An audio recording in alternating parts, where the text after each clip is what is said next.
Gracias por continuar con nosotros y como anticipamos en el cierre del bloque anterior, vamos a discutir ahora con el experto, el presidente, relator presidente de la Oficina Nacional de Prevención contra la Tortura, el licenciado Otto José Pascual, quien es el director de la Oficina de Relator contra la Tortura, quien dio a conocer este día las falencias que existen en cuanto a la atención del coronavirus en los centros carcelarios. El licenciado Pascual, presidente de esta entidad, dijo que tomarán las acciones legales correspondientes en contra de jueces por anomalías en las respuestas a solicitudes de atención médica inmediata a privados de libertad. El licenciado Pascual ya nos acompaña por la vía virtual y le damos la bienvenida. Muy buenas noches, licenciado. Muchas gracias. Muy buenas noches, Cristian Castillo, y buenas noches, no sé si nos acompaña María Inés Rivera. Gusto saludarlos nuevamente y estoy a sus órdenes para dar la información que tiene la Oficina Nacional de Prevención contra la Tortura con respecto al caso de COVID en privados de libertad.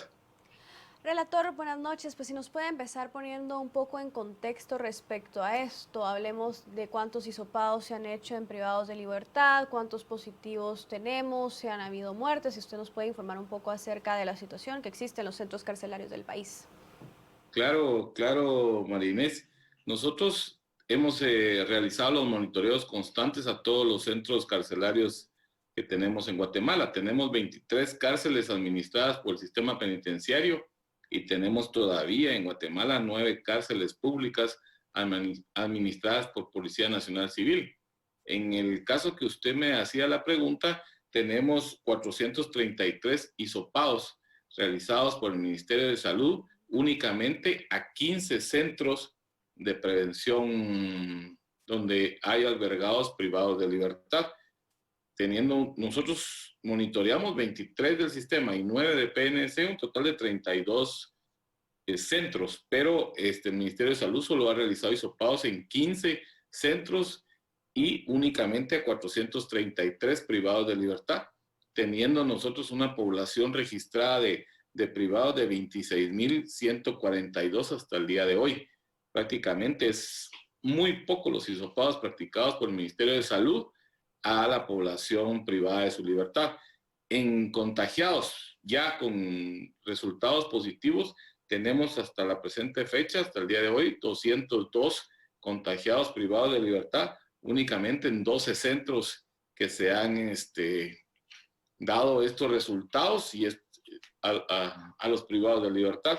Tenemos hasta el día de hoy, a mediodía, un reporte de 15 fallecidos con el tema ya de COVID, dados positivos. Por supuesto, tenemos más privados de libertad fallecidos, pero las cifras no las han hecho oficiales porque todavía no tenemos los resultados de los hisopados practicados. Únicamente sabemos que tenían síntomas y que han fallecido, pero como no tienen todavía la respuesta ni el resultado positivo, no entra dentro de la estadística de fallecidos por COVID en las cárceles. Ahora, licenciado, realmente las cifras que usted nos reporta, alarmantes. Estamos hablando de que del total de la población se han hecho hisopados únicamente al 1.65% del total de esta población.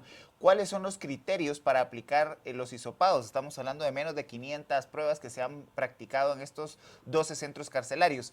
¿Cuál es la metodología que se le ha informado al sistema penitenciario que se aplica para el paso de las pruebas?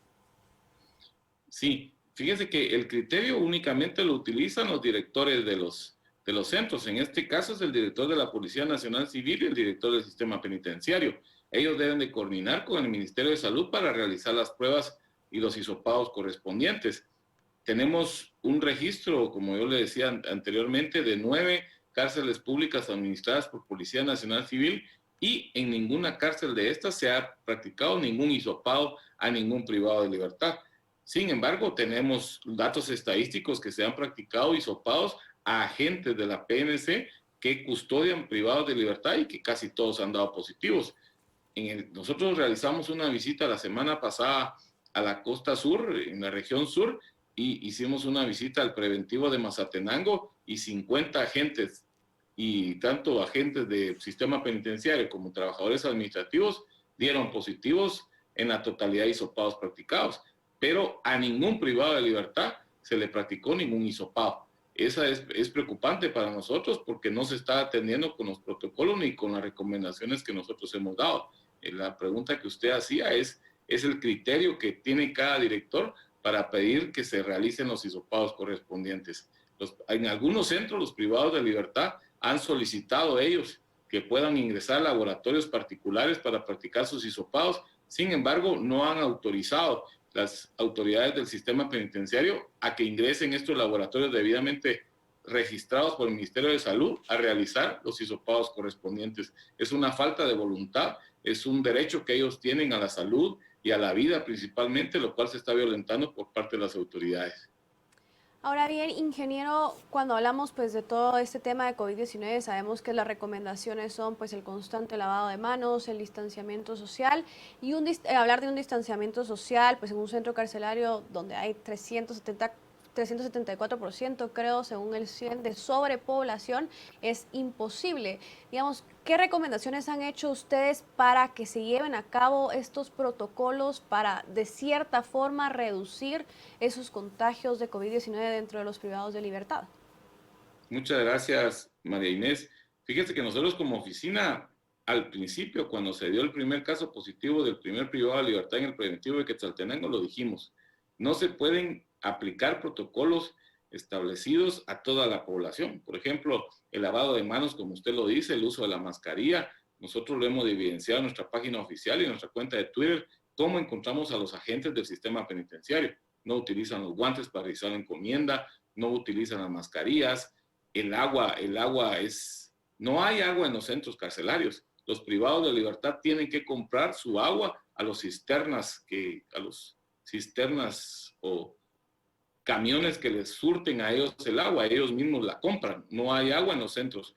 Eso de lavarse las manos en el sistema penitenciario no existe porque no hay agua ni para lavar los trastes, ni para los sanitarios, menos para estarse constantemente lavando las manos. El jabón no es permitido el ingreso, no hemos encontrado gel cuando hemos hecho nuestras visitas. Lo único que hemos visto es que los guardias del sistema penitenciario compran sus mascarillas, compran sus trajes que actualmente están utilizando. Las acciones que hemos tomado como oficina de mandar las recomendaciones correspondientes al director del sistema, sin embargo, no han sido atendidas.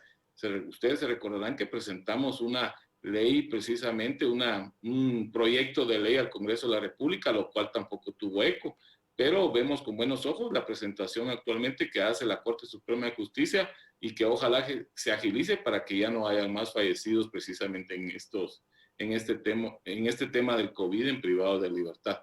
Las acciones que hemos tomado nosotros últimamente es presentar las denuncias correspondientes al Ministerio Público, porque ya vemos que hay una mala fe, ya hay una mala intención por parte de no aplicar las acciones correspondientes para salvar la vida de un ser humano. Hemos visto con preocupación realmente, hemos presentado las denuncias en casos específicos, con las muertes de la última semana que tuvimos, el caso de 2 privados de libertad, una persona tenía cáncer en el hígado y una sala de la Corte de Apelaciones se tardó 2 años para resolver una situación jurídica, el notificador se tardó casi más de 10 meses para notificar una resolución. Esta persona hubiera podido por lo menos tener una muerte digna en su casa o estar ya tratando de un medicamento más fuerte para combatir el COVID. Tenemos otro privado de libertad que la doctora recomendó 3 semanas antes de su fallecimiento que lo trasladaran inmediatamente a un hospital nacional para ser atendido. Sin embargo, el director del centro no lo atendió y fue la causa del fallecimiento de este privado de libertad. Hay muchas responsabilidades administrativas que puedan incurrir en un ilícito penal, que es lo que el Ministerio Público tiene que investigar precisamente.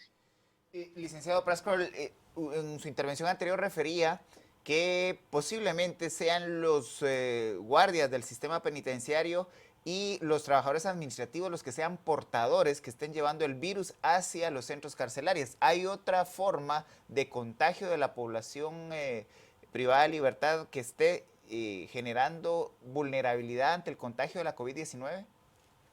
Fíjese que nosotros en las visitas que hemos realizado hemos observado precisamente que los mismos privados de libertad han optado por sus protocolos específicos, pero el constante rol de turnos que están determinados por los guardias del sistema penitenciario, los trabajadores administrativos de los centros, es lo que ha provocado precisamente el introducir el virus a las diferentes cárceles.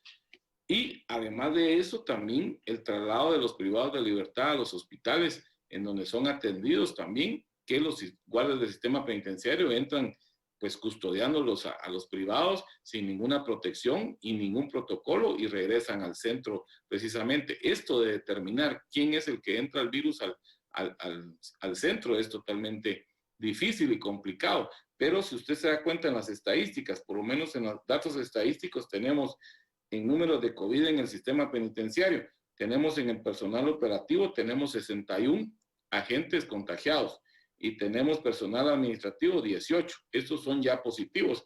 Sin embargo, todos los hisopados que se han hecho en los diferentes centros, que es un número bien alto, todavía pendiente de las respuestas por parte del Instituto Guatemalteco de Seguridad Social y las personas guardias que están en cuarentenados en sus domicilios, que ya no pudieron regresar a sus centros a trabajar porque ya presentan síntomas precisamente de COVID. Ahora bien, relator, usted mencionaba acerca de estas acciones legales pues, que ustedes han tomado. Si nos puede comunicar un poco más acerca de eso, por ejemplo, lo que sucedió esta semana respecto al fallecido doctor Villavicencio, también que se hablaba un poco acerca de que esta jueza finalmente pues sí dicta la orden de que el doctor se fuera a su casa, pero el sistema penitenciario es quien niega la salida de este privado de libertad. ¿Por qué están sucediendo estas cosas? ¿Por qué pues no autorizar estos traslados? Mire, nosotros como oficina lo hemos visto con una falta de coordinación entre las diferentes instituciones. Nosotros hemos tenido varias reuniones con tuvimos una reunión con la administradora del organismo judicial, tuvimos una reunión precisamente con el director de la Policía Nacional Civil y con algunas autoridades del Ministerio de Salud, recomendándoles realizar un protocolo interinstitucional en donde se pongan de acuerdo los jueces, el sistema penitenciario o la Policía Nacional Civil en su defecto y el Ministerio de Salud como ente rector y como técnicos ellos para poder realizar un protocolo interinstitucional para que no suceda precisamente lo que pasó en esta oportunidad, que la señora jueza pues ordena una medida para que el privado de libertad pueda llevar esta crisis del COVID a su casa de habitación. Sin embargo, por cuestiones administrativas se oponen precisamente a la resolución de la jueza. Nosotros estamos pidiendo ahorita los informes correspondientes porque nos llama mucho la atención que un director de un centro, juntamente con el alcalde, presente un memorial, ni siquiera memorial, es una nota nada más, donde ellos se oponen precisamente a una resolución de la jueza. Nosotros estamos pendientes todavía de que nos trasladen el oficio oficial o la resolución oficial de la señora jueza, donde le ordena al director del centro, al director del sistema penitenciario cumplir una orden. No sé por qué ellos pues, agarraron esa atribución. Estamos esperando las competencias de un director de un centro y de un alcalde, por supuesto, porque ellos no tenían las atribuciones de presentar un memorial o poniéndose una resolución de una jueza. En todo caso, sería el director del sistema penitenciario como ente rector de la administración quien tenía que oponerse, no un director del centro, por supuesto. No obstante estas irregularidades y problemas de coordinación entre las diferentes instancias de la cadena de seguridad y justicia, ¿conoce usted, licenciado Pascual, las condiciones en las cuales se está atendiendo a los infectados ya directamente determinados como positivos a COVID-19 adentro de los sistemas carcelarios o son retirados de las instalaciones y trasladados a alguno de los centros asistenciales disponibles para esto? Sí, fíjese que nosotros hemos observado que no se les está atendiendo. En el caso precisamente de uno de los médicos que atendía 3 centros aquí en la metropolitana, él dio positivo y ahorita no está trabajando. Entonces prácticamente ese médico que estaba asignado a estos 3 centros quedaron descubiertos con respecto a la atención de salud que lo obliga la ley del sistema penitenciario y los convenios internacionales, y no han podido poner a otra persona que pueda acudir a las emergencias correspondientes. Hemos visto con preocupación que los privados de libertad, en el caso de uno de los fallecidos, llevaba fiebre muy alta, llevaba ya prácticamente pulmonía y fue sacado en una patrulla, en la parte de atrás de una patrulla, un día que estaba lloviendo, en horas de la noche de emergencia. Eso es un trato inhumano y una tortura totalmente por parte de la administración. Y así los habían estado sacando a todos los centros hospitalarios, a las personas que presentaban emergencias respiratorias en los diferentes centros. Hasta hace poquito, hasta hace esta semana, a mediados de esta semana, que nosotros emitimos una recomendación, ya llegan a las ambulancias a sacar a estas personas. Hemos estado dando seguimiento que algunos privados de libertad no quieren atenderlos en los centros de hospitalarios con respecto a su condición de privados de libertad. También a esto le hemos estado dando seguimiento nosotros, pero no sé por qué se complican. Yo creo que si una persona tiene posibilidades para ser atendida en un hospital privado, ¿por qué no permitirle su derecho a la salud y a escoger dónde quiere él ser atendido en su salud? Yo creo que eso no es consecuencias procesales o peligros de fuga o alguna consecuencia de que él no pueda ser atendido en un hospital privado. Algunas personas tienen la posibilidad de ser atendido así, y más sin embargo no se han dado las respuestas judiciales para que estas personas sean trasladadas a hospitales privados para poder ser atendidos. Ahora bien, relator, también se ha hablado un poco, bastante ya desde el día de ayer, acerca de la situación dentro del Federico Mora. Si usted también nos podría contar un poco acerca de la situación, de lo que está sucediendo dentro de este lugar, cómo están los pacientes, y también tengo entendido que más de 400 casos positivos. Sí, el Federico Mora es una situación muy especial y es lo que si no hay protocolo para atender privados de libertad en cárceles, en el Hospital de Salud Mental tampoco existe. Se practicaron aproximadamente más de 350 hisopados, que un apoyo de la Universidad de San Carlos, por cierto, agradecemos a la Universidad de San Carlos por el apoyo, dieron 341 positivos. La totalidad de todos los que se encuentran albergados en el Hospital de Salud Mental dieron positivos. Tenemos 68 privados de libertad y 273 enfermos, pues, pacientes con enfermedades mentales dentro del centro. Todos los pacientes y privados de libertad que se encuentran en el centro, todos dieron positivos.